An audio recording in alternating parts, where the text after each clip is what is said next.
क्या आपने कभी सुनी है एक हिंदू राजा की 35 मुस्लिम रानियों की कहानी? ये है बप्पा रावल की अनकही कहानी, जिनकी जिंदगी और शौर्य के बारे में बहुत कम लोग जानते हैं।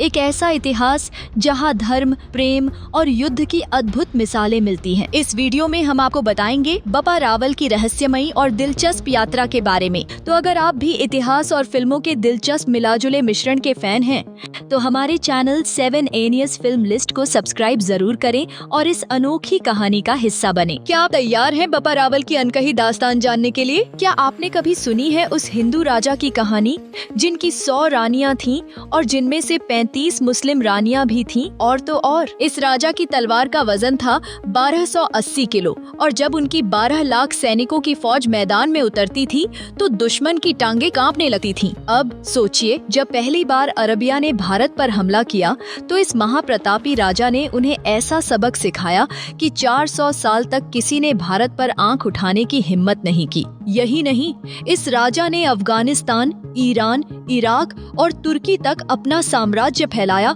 और बॉर्डर पर ऐसी सेना खड़ी की कि दुश्मन का पसीना छूट जाता था। क्या आप जानते हैं कि पाकिस्तान का रावलपिंडी भी इसी राजा के नाम पर रखा गया था? एक बार जब मोहम्मद बिन कासिम अपनी बलूच सेना लेकर सिंध पर हमला करने आया था तो क्या हुआ था? तो दोस्तों, वो क्या था कि एक चौराहे पर गाय काटने वाला और हिंदू महिलाओं को अरब के देशों में बेचने वाला शख्स जब मेवाड़ तक पहुंचा तो जो हमला मेवाड़ी सेना ने किया, उसके डर से मोहम्मद बिन कासिम समुद्र के रास्ते अरब भाग खड़ा हुआ। अब दिल थाम लीजिए, क्योंकि हम बात करने जा रहे हैं बप्पा रावल यानी काल भोज की, जो मेवाड़ के संस्थापक थे। कहते हैं बप्पा रावल की हाइट 9 फीट थी और वो 35 हाथ की धोती और 12 हाथ का दुपट्टा पहनते थे। मतलब कद और शरीर से इतने विशाल थे कि जब दुश्मन सेना उनके सामने आती थी तो उनके सेनापति का पसीना छूट जाता था। कल्पना कीजिए, 12 साल का एक बालक घने जंगलों में अकेला खड़ा है, चारों तरफ से घुड़सवार सैनिकों ने उसे घेर लिया है और उसके पास ना कोई ढाल ना कोई तलवार, मगर उसकी आंखों में जो ज्वाला थी वो किसी सम्राट के लिए ही थी। क्या इस बालक को कोई साधारण समझ सकता था? बिल्कुल नहीं। यह था वह वीर योद्धा जो आगे चलकर भारत का सबसे शक्तिशाली सम्राट बनने वाला था। बप्पा रावल 713 ईस्वी में मेवाड़ के भविष्य का नायक जन्म ले चुका था। लेकिन क्या आप जानते हैं कि उनका जन्म किसी महल में नहीं बल्कि संघर्ष की धरती पर हुआ था। उनके पिता पहले ही इस दुनिया को अलविदा ले चुके थे और उनकी माता उन्हें लेकर नागदा गांव में आ बसी थीं। एक दिन 12 साल का बालक काल भोज जंगल में गाय चराते हुए अचानक एक रहस्यमय ऋषि से मिला। पर यह कोई साधारण ऋषि नहीं थे, हरित ऋषि, जिनके आशीर्वाद से काल भोज का भाग्य पूरी तरह बदलने वाला था।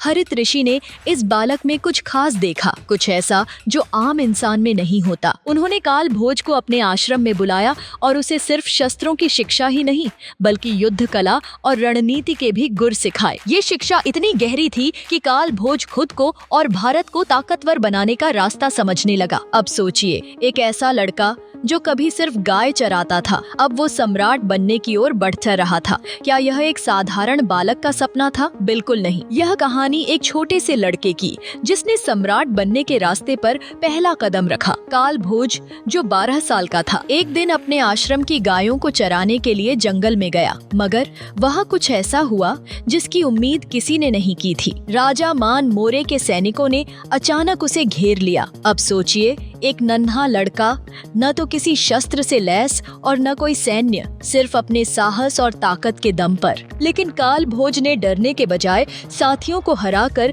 इन अनुभवी घुड़सवारों से मुकाबला करना शुरू कर दिया और देखते ही देखते सैनिक हैरान रह गए। जब सैनिक यह समझ नहीं पाए कि क्या हो रहा है, तभी गायें डर के मारे भागी और हरित ऋषि के आश्रम की ओर दौड़ गईं। ऋषि ने ध्यान लगाया और तुरंत सब कुछ समझ लिया। उन्होंने अपनी शक्ति से युद्ध भूमि पर पहुंचकर सब कुछ पलट दिया। वहां पहुंचते ही ऋषि ने देखा कि काल भोज घायल जरूर था, लेकिन उसके चेहरे पर एक ऐसी विजय की चमक थी जो कभी किसी के चेहरे पर नहीं देखी थी। जैसे ही ऋषि ने सैनिकों को क्रोध में आकर श्राप दिया, वे सभी पत्थर के बन गए। काल भोज चौंकते हुए मुड़े और देखा कि उनके गुरु मुस्कुरा रहे थे। उस वक्त राजकुमार हरित ऋषि ने कहा, अब मुझे विश्वास हो गया है कि तुम एक दिन भारत का सबसे महान सम्राट बनोगे। क्या आपको भी लगता है कि यही वो लड़का था जो भारत का इतिहास बदलने वाला था? तुम एक महान सम्राट बनोगे, ये शब्द हरित ऋषि ने काल भोज से कहे थे। लेकिन जैसा हर महानता की राह में एक बड़ी परीक्षा होती है, वैसे ही काल भोज की भी असली परीक्षा अब भी बाकी थी। रात के अंधेरे में ऋषि ने भगवान शिव की घोर तपस्या शुरू की। उन्होंने महादेव से यह वरदान मांगा, मेरे शिष्य काल भोज को ऐसा साम्राज्य दो जो सूरज की रोशनी की तरह चारों दिशाओं में फैले। लेकिन नियति ने एक और खेल खेला। जब काल भोज सुबह उठने में देर कर बैठे और ऋषि की कुटिया की ओर दौड़े तो उन्होंने आकाश में ऋषि का विमान उड़ाते हुए देखा। नीचे एक फूल गिरा और ऋषि की आवाज आई, राजकुमार तुमने देर कर दी, वरना मैं तुम्हें विश्व विजेता बना देता। लेकिन अब यह फूल तुम्हारे राज्य का प्रतीक होगा। जहाँ जहाँ तुम्हारे पांव पड़ेंगे वहीं तुम्हारा राज्य होगा। सिर्फ एक फूल और कुछ शब्दों से काल भोज का भाग्य पलट गया। समय बीता और 744 ईस्वी में काल भोज ने अपने वीर योद्धाओं की विशाल सेना खड़ी कर दी। आखिरकार राजा मान मोरे को हराकर मेवाड़ पर अपना अधिकार स्थापित किया। यही था वो बालक जो एक दिन भारत का सबसे शक्तिशाली सम्राट बना। क्या आपको लगता है कि काल भोज ने अपनी सच्ची परीक्षा पार की? यहीं से शुरुआत हुई कोहिल राजवंश की और यहीं से उभरा बप्पा रावल जैसा महान योद्धा जो इतिहास में एक मिसाल बन गए। लेकिन क्या आपको लगता है कि उनकी कहानी यहीं खत्म हो गई? नहीं, ये तो सिर्फ शुरुआत थी। अरब आक्रमणकारी भारत पर अपनी कुदृष्टि लगाए हुए थे, लेकिन उनका इरादा सिर्फ सोने चांदी की लूटने का नहीं था। वे भारत की संस्कृति को मिटाने आए थे। लेकिन उन्हें ये नहीं पता था कि सामने बप्पा रावल जैसा योद्धा खड़ा होगा जिसने उनकी सारी उम्मीदें चूर चूर कर दी। बप्पा रावल ने सिंध, ईरान, इराक और अफगानिस्तान तक विदेशी आक्रमणकारियों का पीछा किया, उन पर हमला किया और गजनी तक जाकर वहां के शासक सलीम को हराकर अपने भांजे को गद्दी पर बैठाया। इतना ही नहीं, उन्होंने सलीम की पुत्री से विवाह किया ताकि कूटनीतिक रूप से अपने शत्रुओं को कमजोर कर सके। यह वह वक्त था जब भारत का झंडा अफगानिस्तान तक लहरा रहा था। अब सोचिए, बप्पा रावल की तलवार इतनी शक्तिशाली थी कि वो सिर्फ युद्ध जीतने में ही माहिर नहीं थे, बल्कि उन्होंने दुश्मन के दिल में भी डर बैठा दिया था। क्या बप्पा रावल की तरह इतिहास में कुछ और योद्धा थे जो इसी तरह से दुश्मनों को सबक सिखाते थे? बप्पा रावल ने एक ऐसा इतिहास रचा कि अगले 400 सालों तक कोई विदेशी आक्रमणकारियों में भारत पर हमला करने की हिम्मत नहीं जुटा सका। उन्होंने सिर्फ युद्ध ही नहीं लड़े, बल्कि कुएं, तालाब, बावड़ियां बनवाई, व्यापार को बढ़ावा दिया और अपनी प्रजा को समृद्ध बनाया।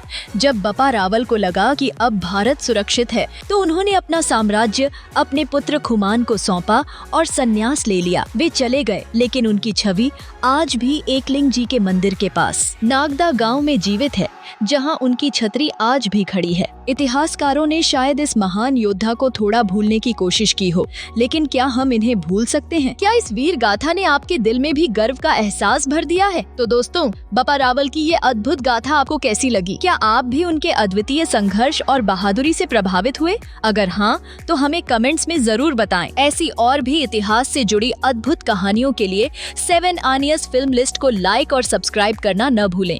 हर नई कहानी के साथ हम वापस आएंगे और आपको और भी ज्यादा चौंकाने वाली और रहस्यमयी कहानियों से रूबरू कराएंगे। मिलते हैं अगले वीडियो में, तब तक के लिए ध्यान रखें और फिल्मी दुनिया की हर खबर पाने के लिए 7 आनियस फिल्म लिस्ट के साथ जुड़े रहें।